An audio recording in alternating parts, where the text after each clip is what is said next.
ओम श्री गणेशाय नमः।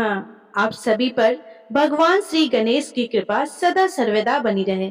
आज फाल्गुन मास की संकष्टी चतुर्थी का व्रत है। चतुर्थी तिथि के दिन भगवान श्री गणेश जी के साथ चौथ माता की पूजा भी की जाती है। ऐसा करने से चौथ माता बच्चों की रक्षा करती है। बच्चों से जुड़ी कोई समस्याएं हो और बच्चों के सुखद भविष्य की कामना आप रखते हो तो आज के दिन सच्चे मन से संकष्टी चतुर्थी व्रत की कथा और चौथ माता व्रत की कथा भी जरूर पढ़ने या सुननी चाहिए। आइए अब सुनते हैं फाल्गुन मास की संकष्टी चतुर्थी की व्रत कथा। प्रेम से बोलिए भगवान श्री गणेश जी की जय, चौथ माता की जय। पौराणिक कथा के अनुसार एक गांव में एक सेठ सेठानी थे। उनके एक बेटा और एक बहू थे। बहू सबको भोजन कराकर फिर स्वयं भोजन करती थी। एक पड़ोसन ऐसी भी थी जो रोज पूछती थी कि बहू आज क्या बनाया है, क्या खाया है, तो बहू कहती ठंडो बासी। एक दिन उसके पति ने ऐसा सुनकर विचार किया कि आज तो पकवान बनाए जाए, फिर देखे कि मेरी पत्नी क्या कहती है। उसने तरह तरह के पकवान बनवाए और घर के सभी लोगों ने एक साथ बैठकर भोजन किया। आज भी पड़ोसन ने पूछा तो बहू ने कहा कि ठंडो बासी। सेठ के लड़के ने सोचा हो ना हो कोई बात अवश्य है जिससे कि मेरी पत्नी ऐसा कहती है। उसने पत्नी से पूछा कि तुम रोज ठंडो बासी खाया ऐसा क्यों कहती हो, जबकि हम सब ने एक साथ बैठकर कई तरह के पकवान खाए हैं। उसकी पत्नी बोली हम जो खा रहे हैं वह बाप बूढ़ों की कमाई है। जिस दिन आप कमा कर लाओगे उस दिन मैं समझूंगी कि ताजा भोजन कर रहे हैं। अब एक दिन लड़के ने माँ से कहा कि मैं एक बड़े शहर में कमाई करने जा रहा हूँ। माँ बोली बेटा अपने पास इतना धन है कि खाया नहीं खत्म होगा। माँ के मना करने पर भी बेटे ने स्वयं कमाने का दृढ़ निश्चय कर लिया और जाते समय पत्नी से कहा मैं जब तक कमाकर बहुत सा धन लेकर ना आऊं तुम चूल्हे की आग मत बुझने देना। एक दिन चूल्हे की आग बुझ गई तो वह मन ही मन घबराने लगी, कहीं मेरे पति पर संकट तो नहीं आ पड़ा। जल्दी से पड़ोसन में से आग लाकर चूल्हे में रख दो। ऐसा विचार करके पत्नी पड़ोस में गई। वहां पड़ोसन चौथ माता का व्रत और पूजन कर रही थी। पड़ोसन ने कहा थोड़ी देर में आकर ले जाना। तो बहू ने पड़ोसन से पूछा कि आप यह व्रत क्यों करती है, इससे क्या मिलता है। पड़ोसन ने कहा कि चौथ माता के इस व्रत को करने से अन्न और लक्ष्मी मिलती है और अपनी मनोकामनाएं पूर्ण होती है। अब बहू भी चौथ माता का व्रत करने लगी। दीवार पर उसने चौथ माता का चित्र बनाया। उस दिन घी और गुड़ का चूरमा बनाकर रात्रि को चंद्रमा को अर्घ देकर उसने भोजन किया। ऐसा करते करते बहुत दिन हो गए। चौथ माता ने उस बहू के पति को सपना दिया कि साहूकार का बेटा तू जागे कि सोवे, तेरी पत्नी तुझे बहुत याद कर रही है, घर जाकर उसकी चिंता मिटा दे। तू दुकान खोलकर कंकु केसर का पगलिया बनाकर बैठ जाना, आज तेरा हिसाब किताब हो जाएगा। अब तो चौथ माता ने जैसा कहा था वैसा ही हुआ।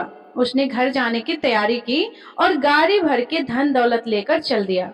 रास्ते में एक बड़ा सा काला नाग फन फन फैलाए बैठा था और कहने लगा आज तो मैं तुझे डसूंगा, छोड़ूंगा नहीं, आज तेरी आयु पूरी हो गई है। सेठ के लड़के ने कहा कि आज चौथ माता ने मुझे सपना दिया तो मैं अपनी पत्नी से मिलने घर जा रहा हूँ। वहाँ मेरी पत्नी बहुत चिंता कर रही है, मैं उससे मिलकर जरूर आऊंगा, तब तुम मुझे डस लेना। नाग ने कहा तुम शपथ पूर्वक कह कर जाओ तो मैं तुम्हें जाने दूंगा, परंतु लौट कर नहीं आए तो तुम्हारे घर आकर मैं तुम्हें डस लूंगा। इस प्रकार सांप को वचन देकर वह घर पहुंचा। वहां सभी से हंसी खुशी से मिला और भोजन करके उदास होकर बैठ गया।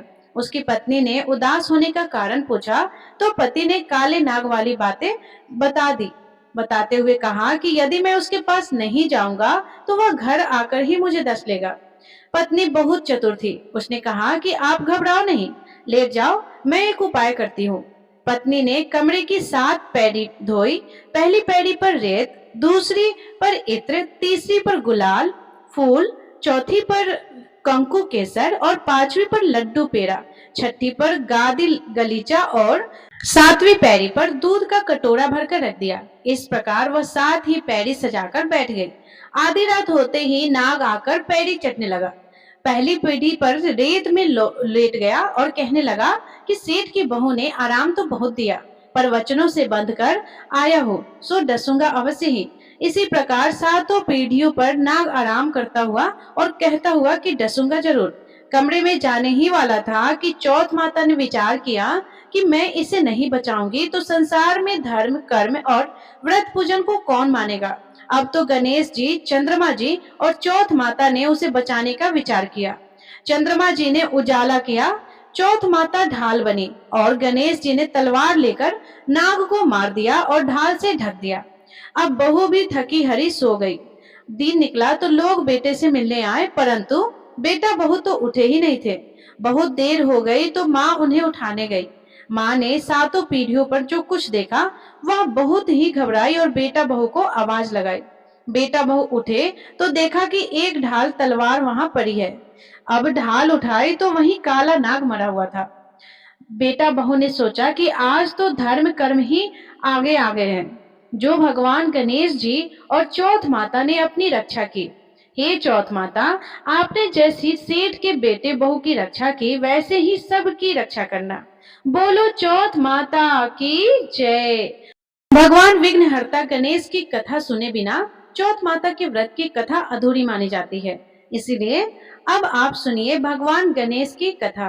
एक बार गणेश भगवान एक छोटे से बालक का रूप धरकर चिमटी में चावल और चमचे में दूध लेकर धरती लोक पर आए और वहां आने पर वो एक गांव में गए जहां वह हर किसी से कह रहे थे कि कोई मेरी खीर बना दो, कोई मेरी खीर बना दो।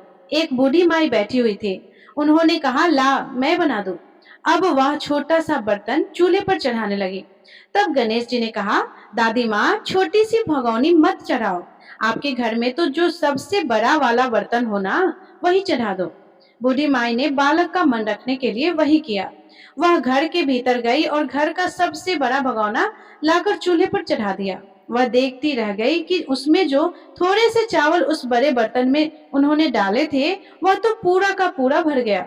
अब गणेश जी ने कहा, दादी माँ मैं नहा कर आता हूँ, तब तक खीर तैयार हो जाएगी। खीर तैयार हो गई तो बूढ़ी माई के पोते पोती खीर खाने के लिए रोने लगे। बूढ़ी माई जब भी कुछ बनाती तो बिना गणेश भगवान को भोग लगाए कुछ नहीं खाती, ना ही किसी और को खाने देती थी। तब उन्होंने मन ही मन कहा, गणेश जी तेरे भोग लगे। ऐसा कहकर उन्होंने चूल्हे में थोड़ी सी खीर डाली और कटोरी भरकर खीर बच्चों को दे दी। बूढ़ी माई की पड़ोसन ऊपर से देख रही थी तो बूढ़ी माई ने सोचा यह तो उस बालक से चुगली कर देगी, तो एक कटोरा भरकर उन्होंने उस पड़ोसन को भी पकड़ा दिया। बूढ़ी माई की बहू ने चुपके से एक कटोरा खीर खाया और कटोरा चक्की के नीचे छुपा दिया। अभी भी गणेश जी नहीं आए थे। बूढ़ी माई को भी भूख लग रही थी तो उन्होंने भी एक कटोरा खीर का भरकर किवाड़ के पीछे बैठकर एक बार फिर कहा, गणेश जी आपको भोग लगे। ऐसा कहकर भोजन करना शुरू कर दिया और खीर भी खा ली।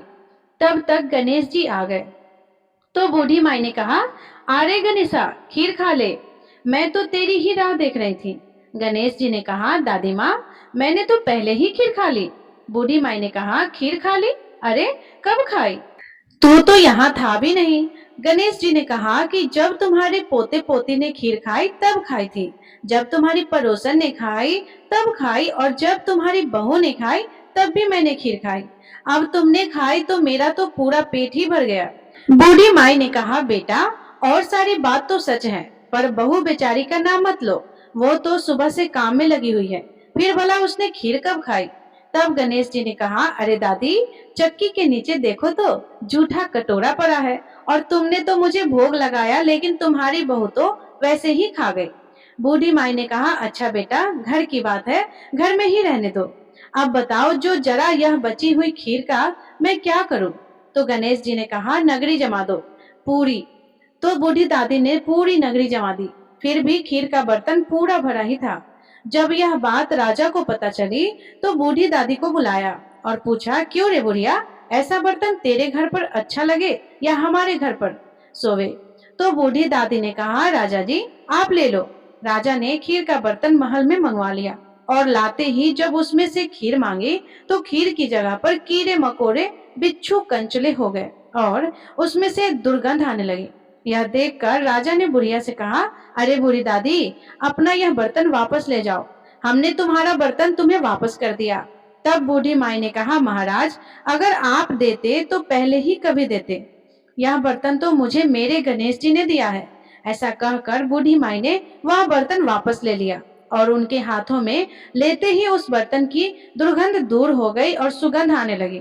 घर आकर बूढ़ी दादी ने गणेश जी से कहा, अब बताओ बची हुई खीर का क्या करें? तब गणेश जी ने कहा, करना क्या है बूढ़ी दादी, झोपड़ी के कोने में गड्ढा खोदकर गाड़ दो, उसी जगह सुबह उठकर वापस खोदोगी तो तुम्हें धन के 2 मटके मिलेंगे। ऐसा कहने के बाद गणेश भगवान वही अंतर्ध्यान हो गए। जाते समय झोपड़ी के लात मारते हुए गए तो झोपड़ी की जगह पर महल हो गया। सुबह बहू ने फावड़ा लेकर पूरे घर को खोद दिया। जब कुछ भी नहीं मिला तब बहू ने कहा, सासू जी थारो गणेश तो झूठो है। सासू ने कहा, बहू मारो गणेश झूठो नहीं है, ला मैं देखूं। ऐसा कहकर वह सुई लेकर खोजने लगे। जब वह सुई से खोद रही थी तो टन टन करते 2 धन के मटके निकल आए। अब बहू रानी बोली कि सासू जी गणेश जी तो साचो ही है। सास ने कहा, अरे बहू रानी गणेश जी तो भावनाओं के भूखे हैं। हे गणेश जी, हे गणेश जी भगवान, जैसा आपने बूढ़ी दादी को दिया वैसा सबको देना। विनायक जी की कहानी कहने वाले, हुंकार भरने वाले और आसपास के सुनने वाले सबको देना। बोलो गणपति महाराज की जय। प्रिय श्रोताओं, अब सुनिए चौथ माता और गणेश जी महाराज की आरती। ओम जय श्री चौथ माता मैया, जय श्री चौथ मैया, सबके मन से सुमरे, सच्चे मन से सुमरे, सब दुख दूर भया। ओम जय श्री चौथ मैया, ऊंचे पर्वत मंदिर शोभाती भारी, मैया शोभाती भारी, देखत रूप मनोहर, देखत रूप मनोहर, असुरन भयकारी। ओम जय श्री चौथ मैया, महाश्रृंगार सुहावन, ऊपर छत्र फिरो मैया, ऊपर छत्र फिरे, सिंह की सवारी सोहे, सिंह की सवारी सोहे, खर में खड़ग धरे। ओम जय श्री चौथ मैया, बाजत नौबत द्वारे, अरु मृदंग डमरू मैया, अरु मृदंग डमरू, चौषध जोगनी नाचत, चौषध जोगनी नाचत, नृत्य करत भैरू।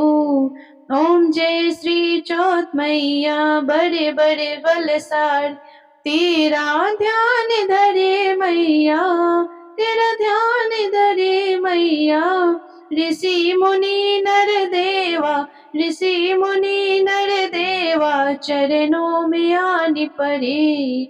ओम जय श्री चौथ मैया, चौथ मैया की आरती, जो कोई सुहागन गावे मैया, जो कोई सुहागन गावे, बढ़त सुहाग की लाली, बढ़त सुहाग की लाली, सुख संपत्ति पावे। ओम जय श्री चौथ मैया, ओम जय श्री चौथ मैया, मैया जय श्री चौथ मैया, सच्चे मन से सुमरे, सच्चे मन से सुमरे, सब दुख दूर भया।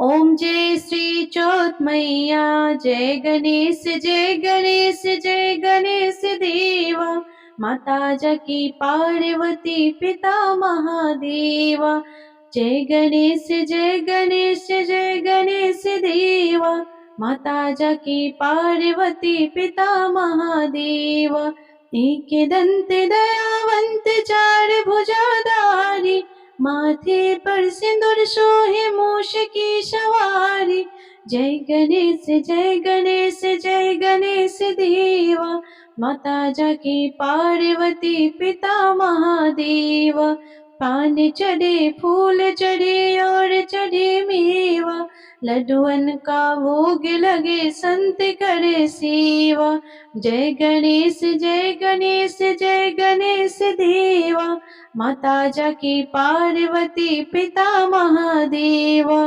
अंधन को आँख देते, कोढ़िन को काया, बांझन को पुत्र देते, निर्धन को माया।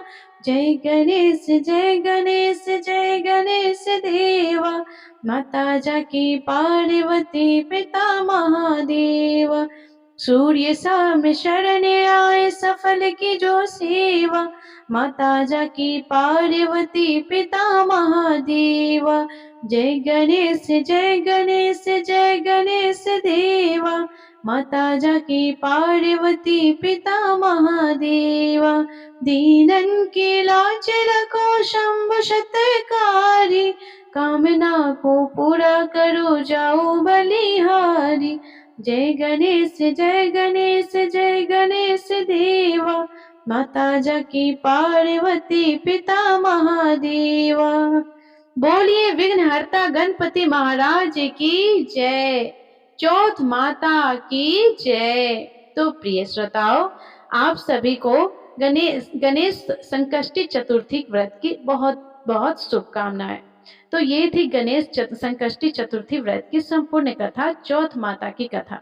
यदि ये कथा आपको पसंद आई हो तो वीडियो को लाइक करके कमेंट में जय गणेश भगवान, जय चौथ माता अवश्य लिखिएगा। और यदि आप चैनल पे नए हैं तो चैनल को सब्सक्राइब कर लीजिएगा, क्योंकि हमेशा हम आपके लिए प्रतिदिन वीडियो लेकर आते रहेंगे, हर व्रत की कथा को लेकर आते रहेंगे। धन्यवाद। जय श्री कृष्णा। राधे राधे।